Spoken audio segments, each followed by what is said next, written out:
അപ്പോൾ സിനോജിലേക്ക് നമുക്കൊന്ന് പോകണം. കോഴിക്കോട് സിനോജുണ്ട്, കോഴിക്കോട് നിന്നും ചേരുന്നു നമുക്കൊപ്പം. അവിടെ നല്ല കാഴ്ചകളാണ്, പാർട്ടികളുണ്ട്. എനിക്കൊന്ന് ഗംഭീരമായിട്ടുണ്ടല്ലോ സിനോജ്, കോഴിക്കോട് പ്രവേശനോത്സവം ഇന്ന്. Good morning. Good morning Arunkumar. ഗംഭീരമാണ്. നേരത്തെ അരുൺകുമാർ കണ്ട ആനയില്ലേ, ആനയുള്ള സ്കൂളിലാണ് ഞാനുള്ളത്. അതായത് ഇവിടെ 1ാം ക്ലാസ്സിലേക്കുള്ള കുട്ടികളൊക്കെ തന്നെ എത്തി തുടങ്ങി. ഇതുവരെ എത്തി ഒരു കുട്ടി പോലും കരഞ്ഞിട്ടില്ല.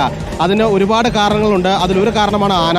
രണ്ടാമത്തെ കാരണമാണ് ഈ നിൽക്കുന്ന സീനിയർ വിദ്യാർത്ഥികൾ. പാവകളുടെ വേഷം കെട്ടി ബലൂണുകൾ പിടിച്ച് കവാടത്തിൽ തന്നെ ഒരു 6 പാവകൾ നിൽപ്പുണ്ട്. ഇവർ ബലൂൺ കൊടുത്താണ് കുട്ടികളെ സ്വീകരിക്കുന്നത്. ഈ പാവകളെ കണ്ടു കഴിഞ്ഞാൽ പിന്നെ കുട്ടികൾ കരയില്ലല്ലോ. അതോടൊപ്പം തന്നെ നമുക്ക് മുതിർന്ന കുട്ടികൾ ബലൂൺ പിടിച്ച് കുട്ടികളെ കാത്തിരിക്കുകയാണ്. വരുമ്പോൾ തന്നെ ബലൂണിൻ്റെ വലിയൊരു കെട്ടാണ് അവരുടെ കയ്യിലേക്ക് കൊടുക്കുന്നത്. ഒപ്പം തന്നെ തലയിൽ വെക്കാനുള്ളൊരു കിരീടമുണ്ട്. അങ്ങനെ കിരീടം അണിയിച്ച് ഈ ബലൂണും കൊടുത്താണ് അകത്തേക്ക് കയറ്റുന്നത്.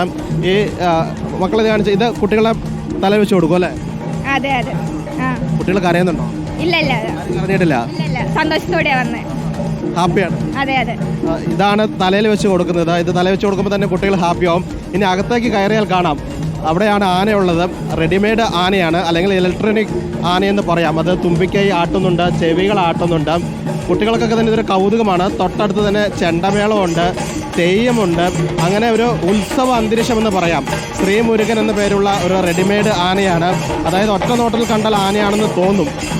അതോടൊപ്പം തന്നെ ഒരു തെയ്യം സൈഡിലുണ്ട്. കുട്ടികൾക്ക് കാണാൻ ആസ്വദിക്കാൻ തെയ്യമുണ്ട്. അവിടെയാണ് ചെണ്ടകൊട്ടുണ്ട്. നമുക്ക് ഈ ആനയുടെ അടുത്തുകൂടെ പോവാം. ഈ ആനയോട് ചേർന്നുകൊണ്ടാണ് ചെണ്ടകൊട്ടുള്ളത്. ആനയുണ്ട്. ആനയുടെ പേരെന്ന് പറയുന്നത് ശ്രീമുരുകനാണ്. വൈങ്കോട്ടുപുരം ശ്രീമുരുകൻ എന്ന് പറഞ്ഞ ആനയാണ്. റെഡിമെയ്ഡ് ആനയാണ്.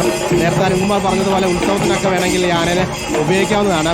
കാരണം ഇത്രയധികം കുട്ടികളുള്ള സ്ഥലത്തേക്ക് ജീവനുള്ള ആനയെ കൊണ്ടുവരുന്നത് ശരിയല്ലല്ലോ. അതോടൊപ്പം തന്നെ happy first day of school, ഇന്നത്തെ സ്കൂൾ ഓർമ്മയ്ക്ക് വേണ്ടി, ആദ്യ ദിവസത്തെ ഓർമ്മയ്ക്ക് വേണ്ടി ഇവിടെ നിന്നിട്ട് വേണമെങ്കിൽ കുട്ടികൾക്ക് ഒരു ഫോട്ടോ എടുക്കാം. ഇതിന് ഫോട്ടോ എടുക്കാനുള്ളൊരു കോർണറാണ്. അതോടൊപ്പം ഇന്നത്തെ തീം എന്ന് പറയുന്നത് ഒന്നിച്ച് ഒന്നായി ഒന്നാമം എന്നാണ് ഈ പ്രവേശനോത്സവത്തിൻ്റെ തീം എന്ന് പറയുന്നത്. കുട്ടികൾക്ക് വേണമെങ്കിൽ ഇതിൻ്റെ മുകളിൽ കയറി നിന്നിട്ട് ഇങ്ങനെ നിന്നിട്ടൊരു ഫോട്ടോ എടുക്കുകയും ചെയ്യാം. ഇന്നത്തെ ദിവസത്തെ ഓർമ്മയ്ക്ക് വേണ്ടി ഇങ്ങനെ ഒരു ഫോട്ടോ എടുക്കുകയും ചെയ്യാം. അതിനുവേണ്ടിയാണ് ഇങ്ങനൊരു ഫോട്ടോ കോർണർ തന്നെ ഒരുക്കിയിരിക്കുന്നത്. ഇന്ന് മന്ത്രി മുഹമ്മദ് റിയാസാണ് ഈ പരിപാടി ഉദ്ഘാടനം ചെയ്യുന്നത്. അതിനുവേണ്ടിയുള്ള ക്രമീകരണങ്ങൾ ഇവിടെ വേദിയിൽ ഒരുക്കിക്കൊണ്ടിരിക്കുകയാണ്. 1ാം ക്ലാസ്സിലേക്കുള്ള കുട്ടികൾക്ക് വേണ്ടിയുള്ള ക്ലാസ് മുറിയും തയ്യാറായിട്ടുണ്ട്. ഈ വന്ന കുട്ടികൾ ആരും കരഞ്ഞിട്ടില്ല എന്നുള്ള കൗതുകമുണ്ട്. ഞാൻ നേരത്തെ പറഞ്ഞല്ലോ, ഈ കാഴ്ചകളൊക്കെ തന്നെ കണ്ടു കഴിഞ്ഞാൽ കുട്ടികൾ ആരും കരയില്ല.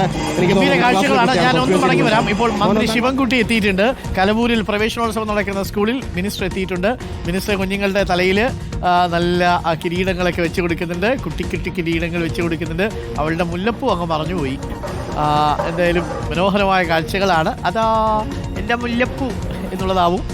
മിടുക്കികളായിട്ടുള്ള കുഞ്ഞുങ്ങൾ ഇപ്പോൾ മിനിസ്റ്റർ എത്തിയിട്ടുണ്ട്. നേരത്തെ പഠിപ്പിച്ച ടീച്ചറുണ്ട്. ഇങ്ങനെ ഒരുപാട് ടീച്ചർമാരും ഒരുപാട് രക്ഷിതാക്കളും ഒക്കെ ഉണ്ട് അല്ലേ നമ്മുടെ സ്കൂളുകളിൽ. നമുക്ക് ഉദ്ഘാടന ചടങ്ങിലേക്ക് പോകേണ്ടതുണ്ട്. മുഖ്യമന്ത്രി അല്പസമയത്തിനുള്ളിൽ കലവൂർ സ്കൂളിലെത്തും, ഉദ്ഘാടനം നിർവഹിക്കുകയും ചെയ്യും. അപ്പോൾ പ്രിയപ്പെട്ടവരെ, നമ്മൾ നേരത്തെ ഒരു കുട്ടി പാടിയ പാട്ടുണ്ടല്ലോ, ആ പാട്ട് എനിക്കും നൊസ്റ്റാൾജിയുള്ള പാട്ടാണ്. കുഞ്ഞുങ്ങളെ വളർത്തുന്ന സമയത്തൊക്കെ നമ്മൾ എത്ര പാടിയിരിക്കുന്നു. മുത്തശ്ശിമാർ പാടി കേൾപ്പിച്ചിരിക്കുന്നു. തപ്പോ തപ്പാണി തപ്പുകുടുക്കയിൽ എന്തുണ്ട്, നാഴിയേരി പഴയേരി ചോറുണ്ട്, നാരായണൻ വെച്ച കറിയുണ്ട്, നങ്ങയിലി കാച്ചിയ മോരുണ്ട്, അച്ഛൻ വന്നേ ഉണ്ടാവൂ, അമ്മാവൻ വന്നേ ഉറങ്ങാവൂ. അപ്പം പിള്ളേർ ചോദിക്കും, അതെന്താ അച്ഛൻ വന്നേ ഉണ്ടാവൂ, എനിക്ക് ഉണ്ടിട്ട് ഇപ്പോൾ കിടക്കണം എന്ന് കുട്ടികൾ പറയുന്ന കാലമാണ്. പണ്ടായിരുന്നു അച്ഛൻ വന്നേ ഉണ്ടാവൂ എന്ന് പറയുന്നത്. പണ്ടുണ്ടായിരുന്നു നമ്മുടെ നാട്ടിലൊക്കെ അച്ഛൻ ജോലി സ്ഥലത്തൊക്കെ പോയാൽ തിരിച്ചു വന്നിട്ട് പപ്പടം കാച്ചുന്ന പരിപാടി. എന്ന് പറഞ്ഞാൽ അച്ഛൻ വന്നില്ലെങ്കിൽ പപ്പടം ഇല്ല. പണ്ട് കാലത്ത് അങ്ങനെയായിരുന്നു അത്രേ. പക്ഷേ ഇന്ന് അങ്ങനെയൊന്നുമല്ല. അച്ഛൻ വന്നാലും വന്നില്ലെങ്കിലും പിള്ളേർ കഴിച്ചു പോകണം, അങ്ങനെ തന്നെ വേണമല്ലോ. അപ്പോൾ ആ പാട്ടിനെ 2 വരി ഓർമ്മിച്ചു എന്ന് മാത്രം.